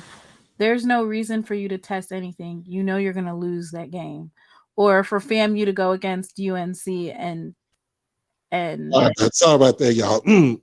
y'all know y'all gonna get your ass beat. Like, it's gonna be 0-1. You know you're gonna start out like, there's no reason for FAMU to go against UNC. And then they're like, oh, that's how you get drafted. It's kind of like, huh? So you're going to, number one, you putting your coach in a sticky position because he knows out the gate he's gonna have a loss. Then you putting your players in a sticky position, and it's only if you make some good plays against the team. Like South Carolina State, especially for Shaq Davis, he went against so many FBS teams in the last couple of years. He's went against plenty. Yeah, he went up against Cleveland, but he had bad quarterback play too. So I'm gonna push back on that. He had bad quarterback play last season. He Exactly. had That's what terrible. I'm saying. You have too many variables that if you have too many variables that you're stacked against in order just to say we're going to play a team so that we can so that the people can get drafted. Like, there's too many variables involved. Yeah, I'm gonna say it just like this. Let me say this right quick, because Oh, I go ahead. want what I agree. That's why I said you play the group of five. I want to play teams that you can compete with and beat. I ain't saying go play Alabama and Georgia and those schools. You play with teams. You play teams that you can beat. Texas And State. that's who the SWAC's been playing. Alabama State play UCLA. Tennessee State's getting ready to go play Notre Dame. Like, it's not like everybody keeps saying that Jackson State didn't play a Power 5 school this year, and we had one person drafted and 3 players signed undrafted free agent, and they didn't play against a Power 5 this year. Well, I'm gonna say it like this. When it comes to stuff like when it comes to that. The Tennessee State Notre Dame game was a mutual agreement between the 2 head coaches because they played together when they was at Ohio State. That's the reason why they scheduled that game, because Notre Dame gonna give them boys $1 million so they can come up to the South Bend and get their head beat in. But it's Mr. a test. Ford, didn't you say that the Tennessee State coach could be on the hot seat soon? Like, you already out the gate taking a loss. It's just not a good look. I don't think he's on the hot seat because he's still in good graces with the school president, also with the athletic director. So it's a do or die. I don't think it's a do or die year for Eddie George at Tennessee State, but I think it's more of let's see what you have now because you're in year 3. Your year 3 of your tenure at Tennessee State. Because remember, he came to Tennessee State during the COVID season. He had a little small spring season too, but he didn't have the pieces or the players to come in to turn the program around. I think now he has the players. He utilized that transfer portal. He went to the high schools. He went to the JUCO ranks. I think he has a team to be able to compete in the Ohio Valley Conference. Like I said, that Notre Dame game is basically just 2 mutual friends. They both head coaches, but they both played together when they was at Ohio State. But the only problem is he's risking injuring his players, and we see what happened last year with his quarterback getting injured. When his quarterback got injured, it messed up his whole season. But injuries are thing of the game. Mr. Mona, 2 things. He just brokered a deal with the Tennessee Titans in which they said they will help Tennessee State build an on-campus stadium. Now, I'd have to check with Blue, but I think Blue is saying that they could possibly win 7 games this year, Tennessee State, even with the loss to Notre Dame. Yeah. Because they're and as long as they don't have any injuries, because you see what happened to they lost their quarterback last year where they lost their quarterback, and that affected their whole season. And they lost to Lane College because they lost their quarterback. Yeah, so that's what I'm saying. Like, you don't want to risk. Yeah, you guys went to school together, but you don't want to risk your players' health, and you don't want to risk your season just to get. I'm not scared of competition. It just doesn't make sense. Like, no, I'm not saying being scared of competition, but my whole thing too is injuries, injuries, and everything is always going to be a part of the game. Any game that you play, basketball. That's why you have to have depth, especially on defense. Right. And what do HBCUs, or not even HBCUs? What do FCS schools versus FBS have with depth? They don't have depth. No, we don't have no. And that's why, if all things equal, I think that, I just don't believe in going to go play LSU or UCLA or Notre Dame for a check. Well, I agree with you on that. That's all I'm saying. Yeah, go play a group of 5 or go play. They're in the OVC. Play all of those teams. They in the OVC. They're gonna play them anyway. Right. What I'm saying is play all those teams anyway, and people are still play them anyway, talking about their strength of schedule. That's my thing. Y'all still talk about strength of schedule. But they're not gonna worry about it. They have to go by strength of schedule. Why? Because they don't have but they don't have an interest into the Celebration Bowl. They got to go to the playoffs. That's what I was saying. What is the end game? Do you want to get your players drafted? Like, what is your goal? Because Incarnate Word, did their quarterback get drafted? No, he got a minicamp tryout because he should have a minicamp. He meant minicamp tryout because he should have went to the US. Mr. Mona, he's gonna end up in Canada. Yeah, he should have went to the USL. He's gonna end up in Canada. He should have ended up in the USFL when he got not Canada, the XFL.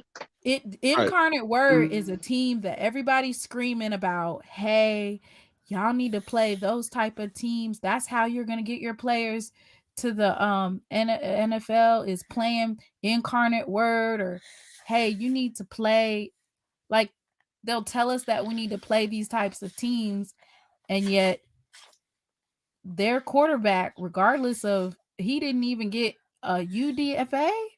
He It don't only matter. got a rookie. I'm gonna say, let me push back. It don't matter about you getting drafted.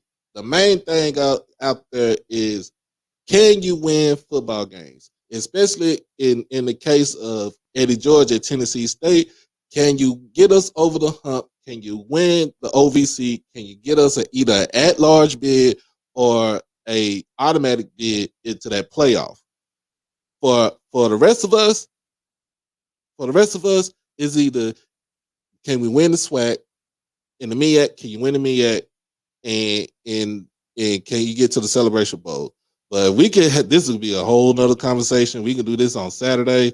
But I know it's after 9 because I know a lot of people is heading over to Ken Clark, so I might be heading over there in a little bit. But let everybody know where they they can plug into you.